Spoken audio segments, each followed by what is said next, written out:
Check it out. I did it. That's what's live right now. There's no sound, no video coming through. That way, we can know that we're streaming before we just jump on the video. Good job, dude. That's cool. So you can do that if you're on Prosper Nutrition YouTube. I can create another one if you want an image. I was just going to the outline here for our notes up here. Or where do you want me to go? Go to YouTube.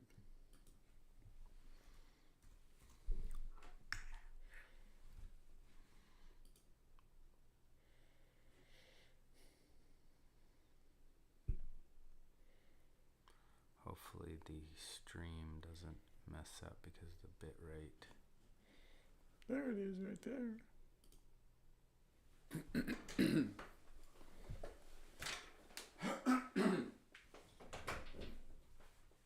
had any calories? I've got my smoothie right here. Well, clean your mouth with water.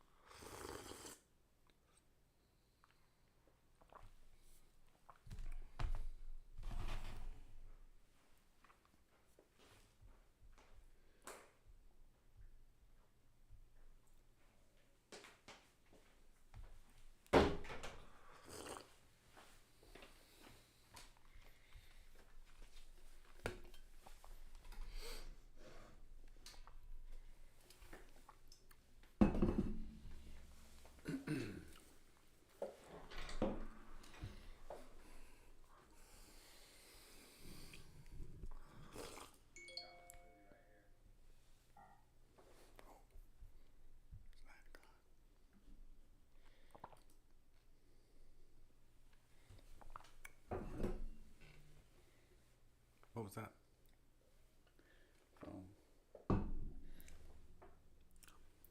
You're good.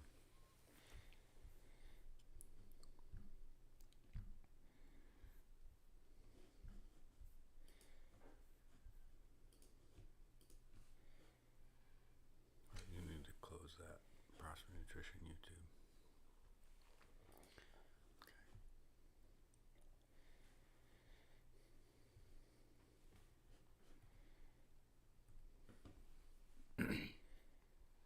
Ready? Mm-hmm. Thank you, Father, just anoint us to bring your energy and your vitality, your spirit move through us, Lord. Holy Spirit, come in power. Change the hearts of the listeners and viewers in Jesus' name.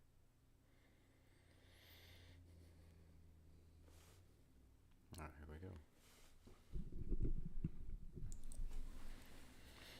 Hello, welcome to the Prosper Nutrition Show. I'm Jason, your host, and my co-host here. Steve Steves, board-certified clinical nutritionist, board-certified naturopathic doctor, excited to bring you understanding of your body, fearfully and wonderfully made, created for a purpose, to be in health, to prosper and be in health, according to God's Word. Thanks for watching. We're so excited to bring you this information today. Yes, welcome, guys. We want you to join in.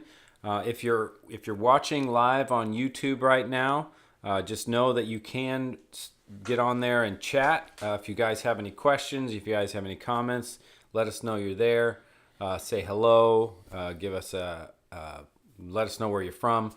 So we'd love to hear from you on YouTube live, as we are live on YouTube, Prosper Nutrition channel. So welcome. With the Prosper Nutrition Show, just kind of review with you, we're going to have a format of three main things. We're going to be addressing news topics that are current, relevant. We want to update you on some things that maybe you haven't heard of, and also give you some comments on those things that are going on, because a lot of times the news can be somewhat confusing to understand, and a lot of it is because the information that they're sharing is promoting the system that they are building. And a lot of them don't even realize it, but the world system is being built, and so a lot of what they're promoting and the news articles are just, they're really confusing sometimes as far as healing the body and helping get Yes. well. And so we want to make sure to update you guys on that. Also, we're going to be having guests. Today, we don't have a live guest. We're actually going to be talking about the testimonies of healing. Specifically, we're going to talk a little bit about Steve's testimony of healing, if you guys haven't heard that yet. And then we're also going to be getting into some questions that we've had at the clinic recently. So stay tuned. And so first, I wanted to touch on this news topic that we looked at. I actually saw it yesterday. The CDC updates its COVID guidelines. So that was really interesting. What did you take a look at that, Steve? Did you see anything on there that Just briefly, again, we're looking at guidelines that are trying to kind of corral or control people as a mass, when we just need more education on, as an individual biochemistry, how we can edify, exhort, and build the body up. Because the real, true defense against any virus, any bacteria, and fungal elements, even food, can be an inflammatory compound that weakens immunity and makes you susceptible for sickness and disease.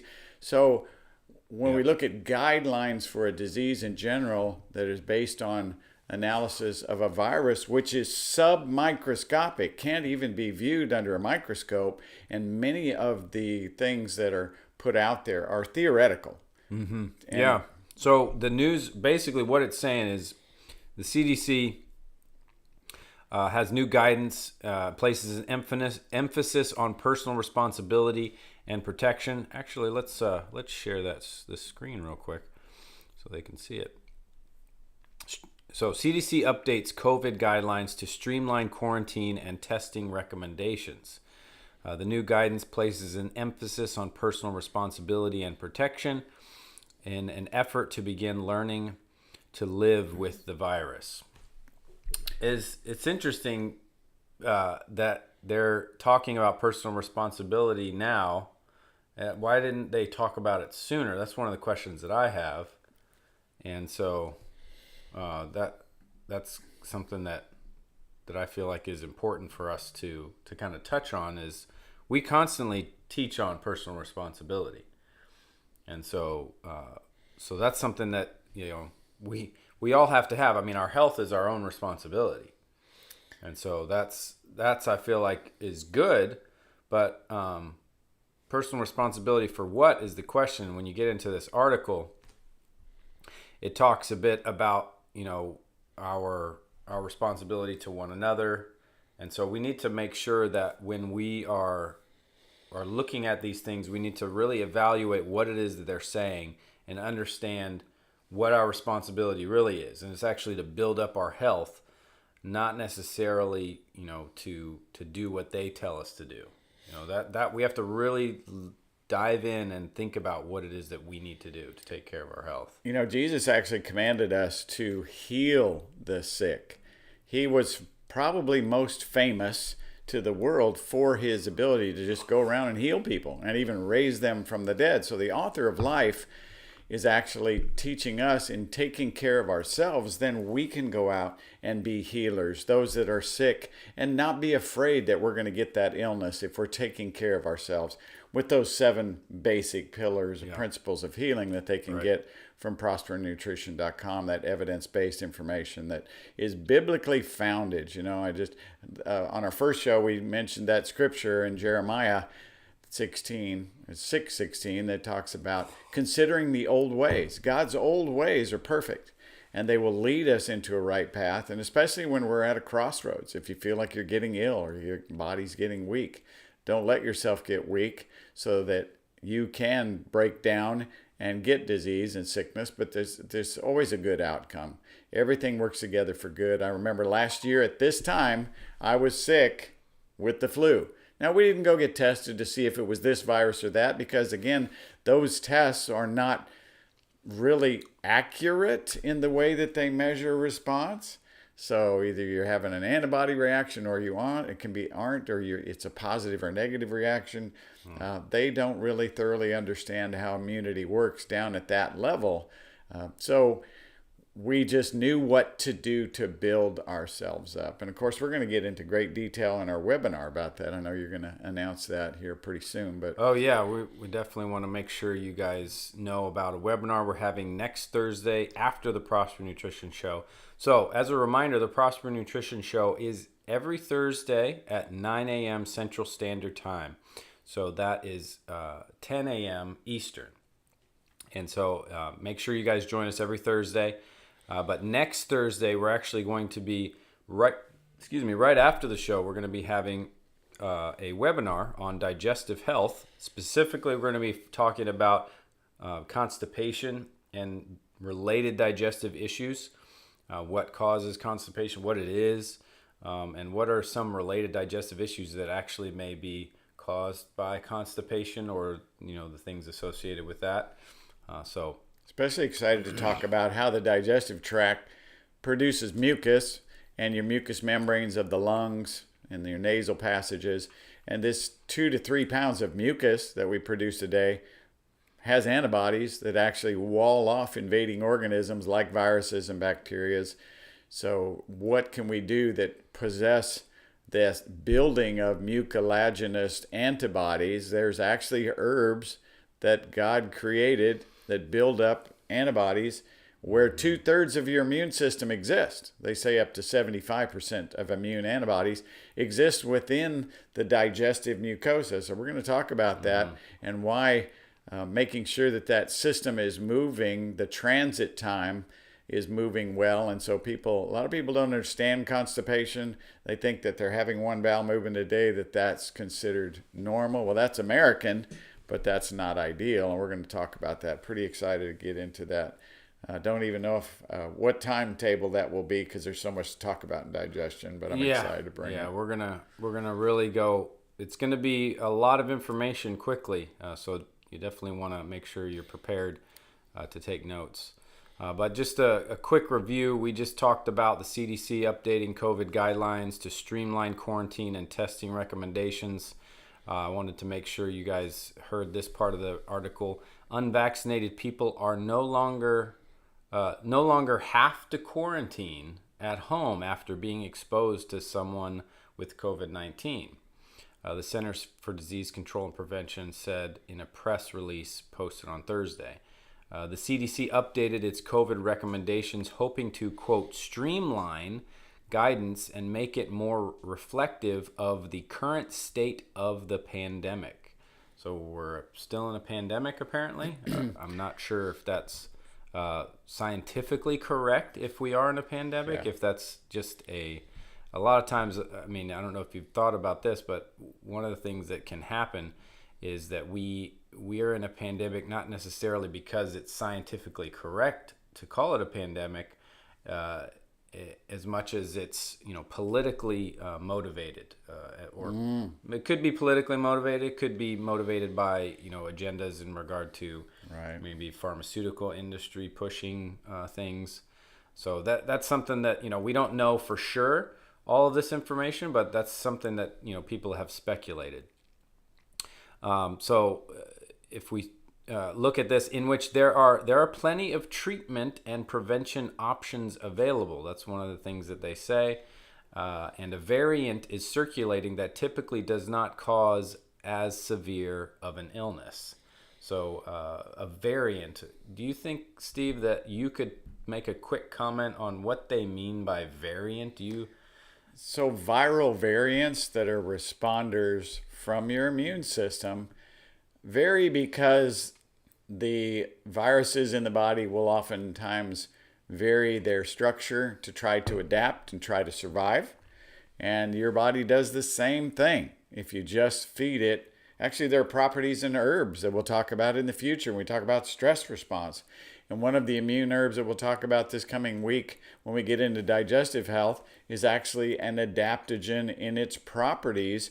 It helps with the building of the immune system within all parts of the body and the adaptive response, the communication network, to help the body adapt to variants. So we don't have to fear variants because they throw that out. Again, it's the unknown where fear is created, and then we oftentimes are motivated to do things that are of risk and not proven. A lot of vaccines that were implemented were questionable from the beginning, and now they know better. And as their statement is kind of recanting here to some degree, of that you don't have to be vaccinated, but immune antibodies are developed every day, and it's like they're relearning. The scientists of this generation are relearning the wisdom that Antoine Béchamp and Louis Pasteur learned down in the 1700s, and that it is, in fact, what did Béchamp say? It's not the microbe that has any impact, but the internal milieu. In fact, Louis Pasteur said that on his deathbed after he was all about vaccination and promoting that. He realized when he couldn't heal of a certain condition that really it is all about the internal milieu, as the French called the terrain of the body. And they proved that in the Genome Project in the year 2000, where they found that 92% of all disease is all related to the terrain, to the environment of the body, whether it's prepped and ready to handle whatever onslaught comes your way, bacteria, viruses, fungal forms. It's all out there. Things that steal, kill, and destroy from the enemy are out there, but greater is he that's in you, 1 John 4:4 says, than he that's in the world, and you're able to overcome those diseases. I overcame great sickness and disease. I was diagnosed with a disease called Ankylosing Spondylitis, and I was supposed to be put in a wheelchair by the age 30, 40. I'm 63 now, and learning more mobility.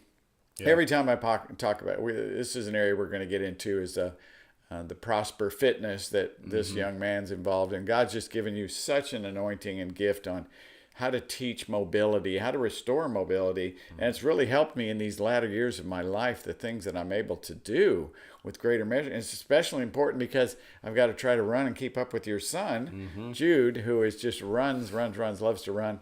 And I love to run with him and keep that mobility. So we're not in a wheelchair, no plans to be, so we can enjoy our latter years of life better than the former. God's promise. Stand on the promises and walk in his ways, and you will be in health all your days. Yeah, so thank you, Steve. That's what we were, wanting to make sure you guys heard about, is a bit about Steve's testimony. It's something that's very unique. He mentioned the diagnosis that it is called ankylosing spondylitis.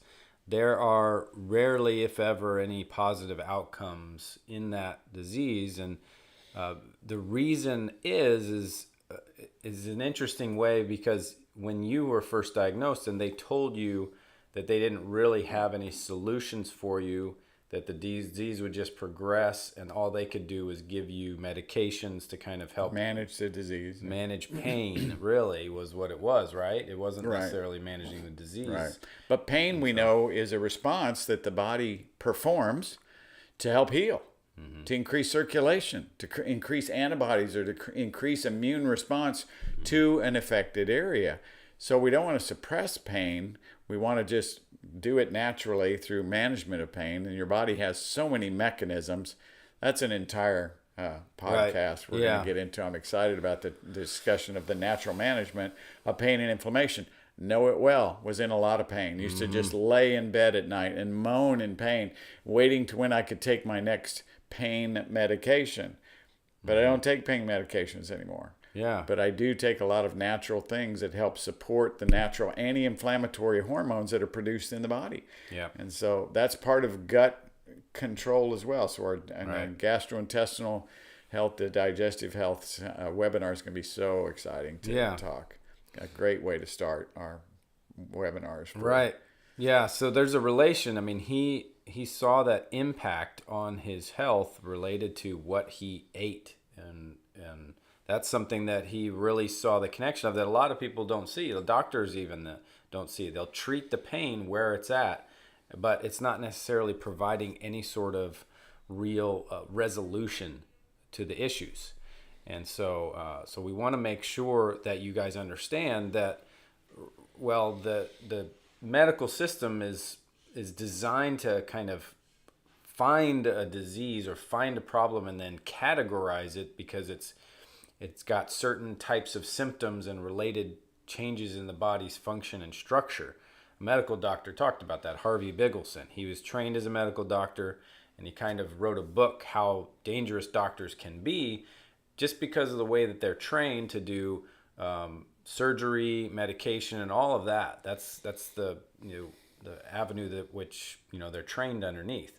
And so a lot of times they have no training in regard to how nutrition works, how what we do when we consume our food and other nutrition and lifestyle factors, how it impacts the body's ability to repair. That kind of back to the immune system, what we were talking about earlier. One of the primary functions of the immune system that most people don't even know about. A lot of times I talk with doctors on a regular basis, and they're not even focusing on this part of the immune system, which is repair function. It's a huge aspect of the immune function that our body takes care of the stuff, for example, virus and bacteria, but it also repairs damage. So damaged tissues, like when you work out, even all the way to like scar tissue. There's cells that are designed to scavenge and clean up scar tissue. And so if that's the case, the body has the ability to really kind of reform itself and mold into help you adapt to whatever demands that you have on your life. And that's something I really want people to really see and understand is that you have the ability to adapt and actually live not pain-free all the time, because that's not what we're necessarily promoting. Pain is actually, like what he just said, an indicator of something that we need to do to kind of adapt and change. And so we had a blip there in the... but yeah, we're back. So pain is something that you don't necessarily want to think you want to avoid it. I mean, I was just thinking about this the other day. When someone is like close to death, maybe in war, they get really, damaged as far as like, a trauma, like exploded and they're like bleeding out or something. What is something that they are given before they die so that they feel like there's nothing wrong? Usually morphine. Exactly. Morphine. So that person doesn't have any more pain. Their symptoms are gone, but they're dying. And so this is something that I think is really important to grasp when we're talking about health and disease, is the medical system is set up in such a way that it can save a life when there's a severe accident and sew you up and so you don't bleed out. Yes. But it also can numb you to help you transition into death. And so you want to make sure that what they're doing for you isn't transitioning you into death prematurely. Right.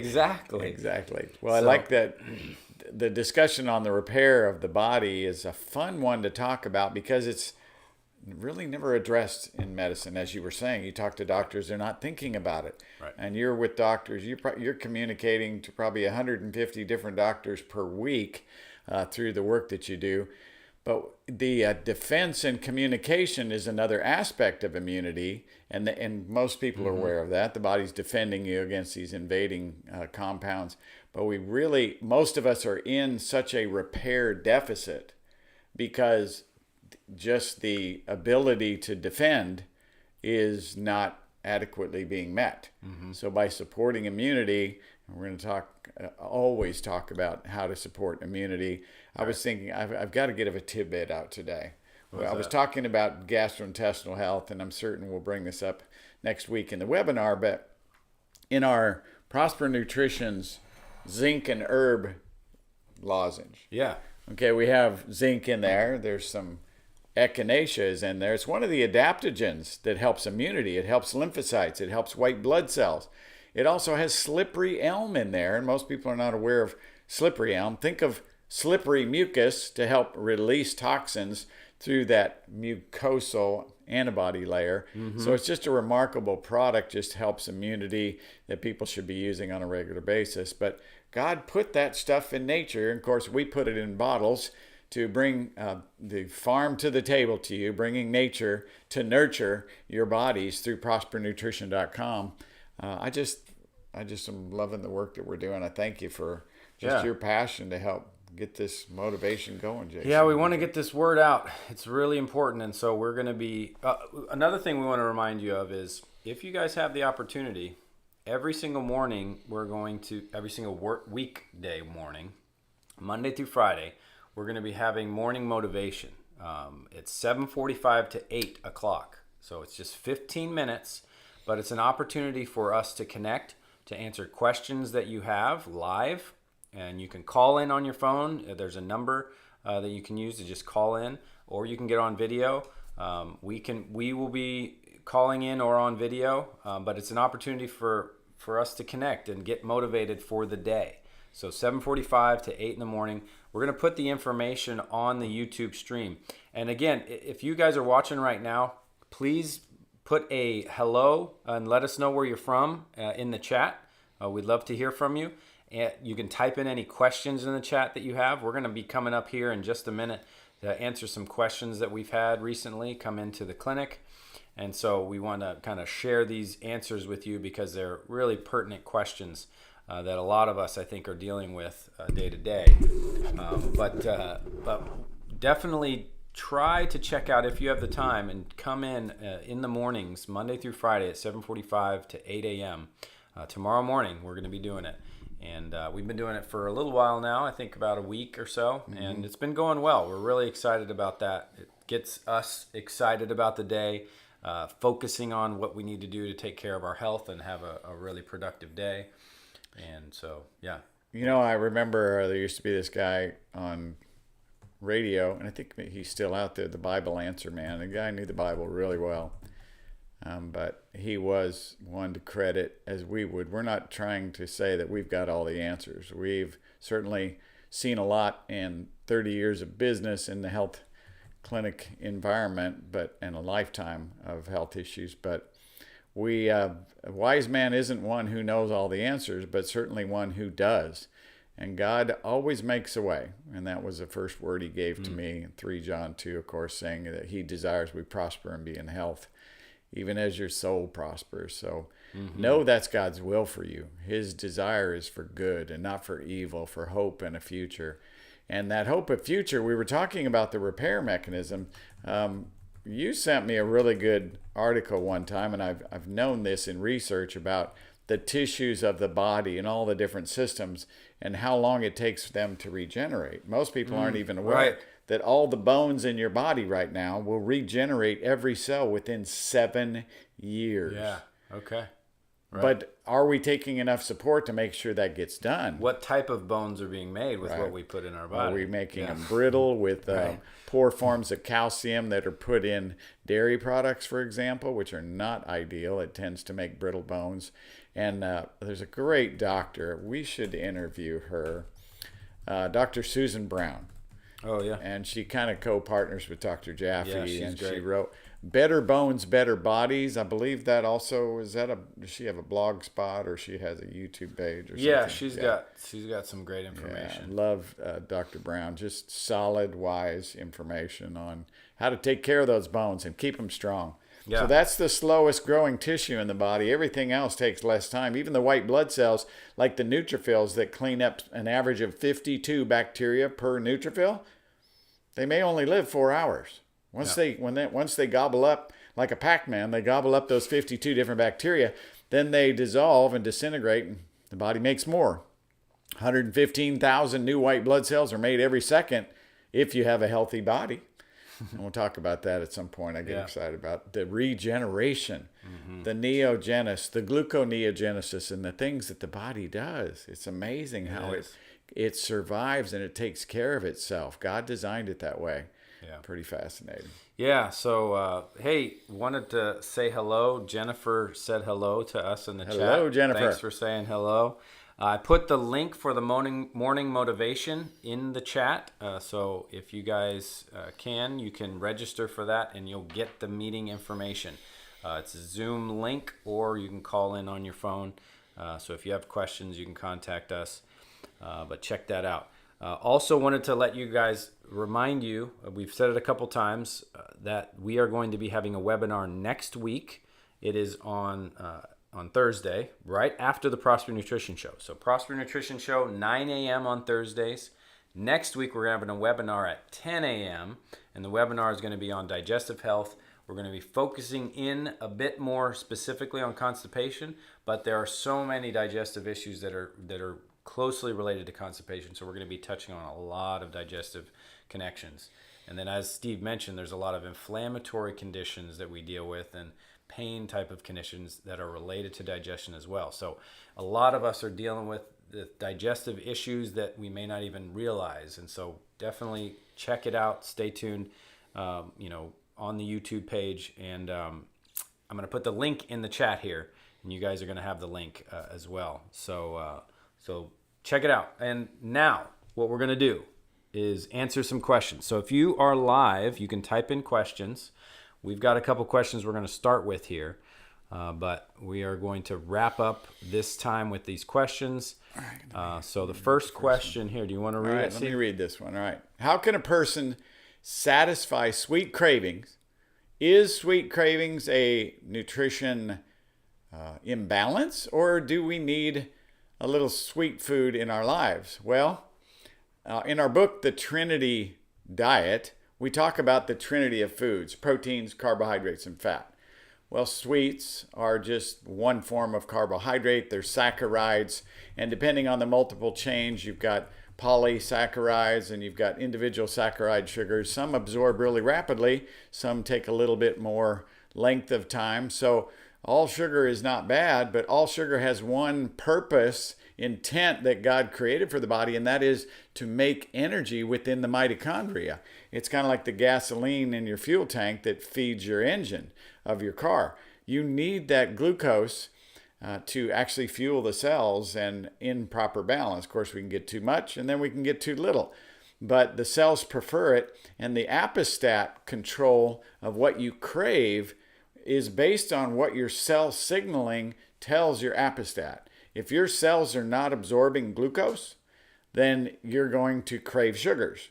Some people eat an entire meal and then right after they get done go, I feel like something sweet. Because their cells are not responding and opening up and utilizing. Maybe it was the carbohydrate from a salad, or maybe it was a carbohydrate from a potato or some vegetables that is slow releasing. And so their cells may be sluggish. It has to do with cell membrane, our openness of the cells, the presence of fatty acids that are there, and then how do we metabolize fats? That's going to be an entire podcast. Fat metabolism, how we absorb, how do we utilize choline citrate to emulsify fats so that they're absorbed into the cells. And it's not even just about the glucose signaling. The reason cravings happen like that is insulin, the largest hormone in the body that has a major impact on all your 70 trillion muscle cells. And the brain uses a lot of sugar too. It affects sleep. So sugar is something that, yes, God designed. Jesus is our bread of life, and so he represents our carbohydrates, as we talk about in the Trinity Diet. And so we need sugars in small amount throughout the day to fuel our energy, in balance with the proteins, in balance with our fatty acids. All of that trinity of food is beneficial, and I highly recommend you just get the Trinity Diet, just a fabulous book we wrote 12, 13 years ago. And of course, download our on Prosper Nutrition, that seven steps to find a healthy life for you and your family. Yeah, that's something that is a free download for y'all on the prospernutrition.com website. 7 proven steps to create a healthy life for you and your family. We focus on food, very, very important. Obviously, nutrition has been our work for a while. Right. Hydration. So, water, yes. Right. Exercise, stress management, sleep, supplements. And the supplements goes along with why do we need to supplement? Just like we talked earlier about the benefit of echinacea and slippery elm for digestion and adaptogen properties. Because God created these things that we don't readily have access to. They're not things that, you do have access to. It's just the quality is not so accessible. For example, a lot of people read negative things because what's published out there is run by more companies that compete with healthy nutrition. And so that's trying to be quenched and squelched out there.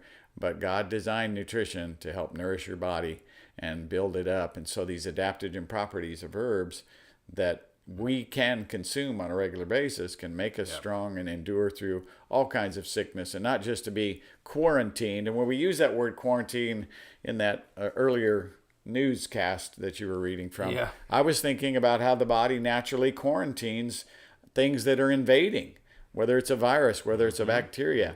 The neutrophil will kill the bacteria and dissolve it and get it out of the body. The lymphocytes actually go in and kill virus and remove them from the body. So through these different chemical processes that we need to nourish with the things that God created for us. Yeah. So thank you guys for joining. Want to remind you, definitely check out the stuff in the chat right now. We've got morning motivation. You can register for that, or the digestive health webinar. So check that out.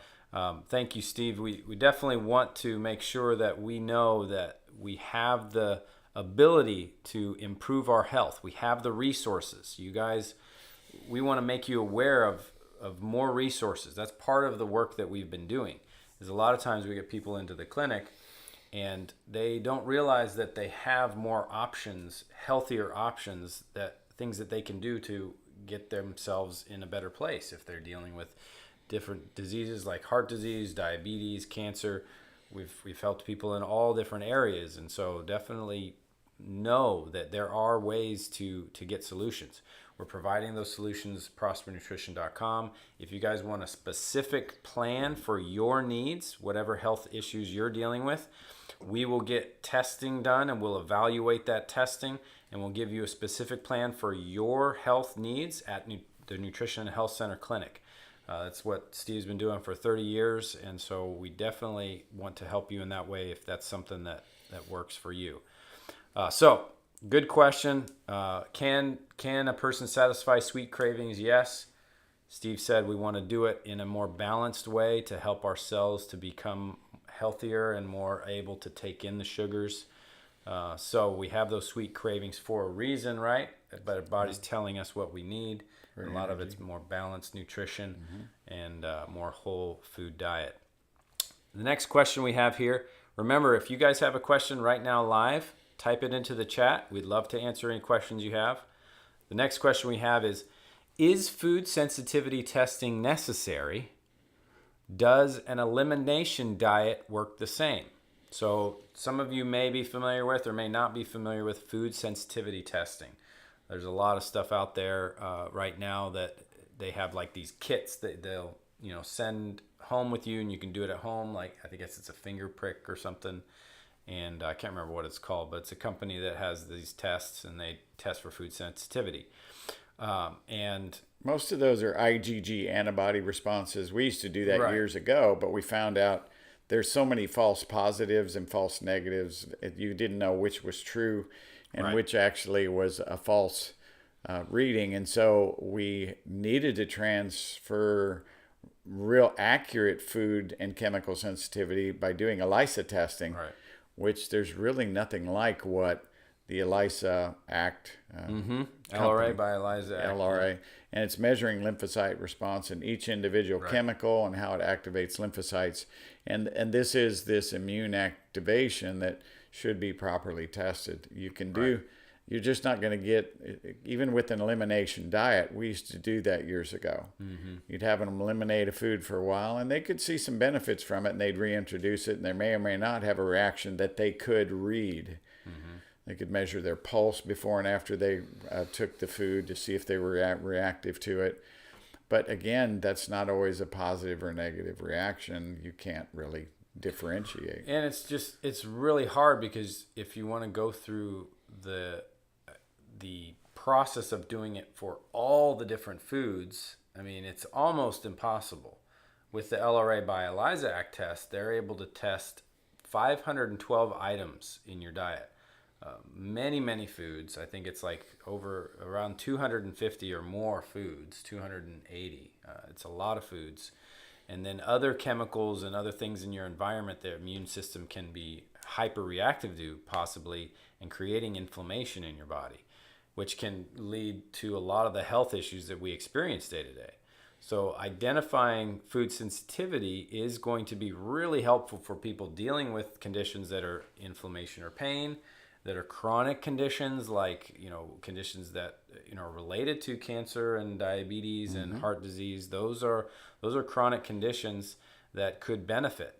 And elimination diet, while you can do it, but it's just really, really difficult and almost impossible. Very time consuming, because you have to do one food item at a time when you eat, and it might take you years to figure out to identify 512 foods if they're going to really take a look at all that's out there, because those foods are in sauces and they're in things you don't even realize you get exposed to. And I remember, and I've done multiple tests of myself now, and I love doing it each year, especially like to get it done before the end of the year, because they give you a 20% discount on the test if you do it before exactly 1 year. So 364 days, I placed my order. But when from one test to the next, your immune system adapts. So I remember I was sensitive to certain things that are in salad dressing, so I was only using oil and lemon juice. But I was using lemon juice, and I eat salads every day, and I tested highly reactive to the whole citrus family: lemons, oranges, tangerine. And so I had to lay off that a while because my immune system was just getting bombarded with these polyphenols from the citrus family. And now I'm not as reactive, but I just learned my lesson on. We learn it over and over again. We just need to rotate foods so that we don't develop food sensitivities as well. But get your immune system tested with the LRA, the ELISA test. When I tested positive for a fungal mold, Aspergillus fumigatus was one, and I had another one come up again recently. So molds and funguses, especially in the Houston area, are a real big issue. So I didn't think anything of it until the very year that I was tested in May, my lymphocyte test, and the ELISA. And then in August, our AC unit went out. And they had to take the unit out of the attic, and they brought it. It was on a trailer, and the covers were off, and I just walked by outside, and I saw all kinds of black mold on the inside of where the air handler was. And so that mold was constantly being blown into our bedroom, into How many our house. people might be dealing with that? Right. So one of the things that we recommend for our clients that don't know how much mold is up there from that dark, cold, moist space that's in your AC is to put an ultraviolet light. Ask your AC guys to get those installed. So the light in there will keep that mold from growing and help kill some of the mold that's already there. So make sure you guys definitely consider food sensitivity testing, but not just food sensitivity testing, a type of test that actually measures live lymphocyte response. And that's the LRA by ELISA Act test. It's the only test on the market that measures live lymphocyte response. So it's going to be much more accurate for your body's immune response. These other tests are indirect measurements. They're trying to look at maybe one part of the delayed immune response, the IgG. And so you definitely want to, know that those tests, so a lot of times they can be a waste of money. They may be cheaper, but they're really not giving you information that's useful. And there may be a high amount of items that are, quote, reactive. And so it can be difficult to even follow it, too. Exactly. People complain about that when they come in. I did the food allergy test, and it says, I can't eat anything. And they're living that way, and they're just miserable. They just don't understand their immune system response and how they can properly test that. So we want to make that available. Yes. So thank you guys so much for joining us today. I feel like it's been really good. We're excited for the next show next week, Thursday at 9 o'clock. Join us here at the Prosper Nutrition YouTube channel for the Prosper Nutrition Show. And then also remember that we are going to be having a webinar directly after. So if you guys join us for the show next week, we'll definitely put the information to register for the webinar. But register now so you guys can prepare yourself, set it in your schedule. The webinar is on digestive health, focusing on constipation and the related digestive issues. And that's going to be at 10 o'clock Central, 11 o'clock Eastern next Thursday, right after the Prosper Nutrition Show. But we appreciate you guys joining us. Signing off here, Jason with Prosper Nutrition and my co-host here, Steves. Thank y'all for watching. God wishes that you prosper and be in health in all that you do. God bless you. Take care.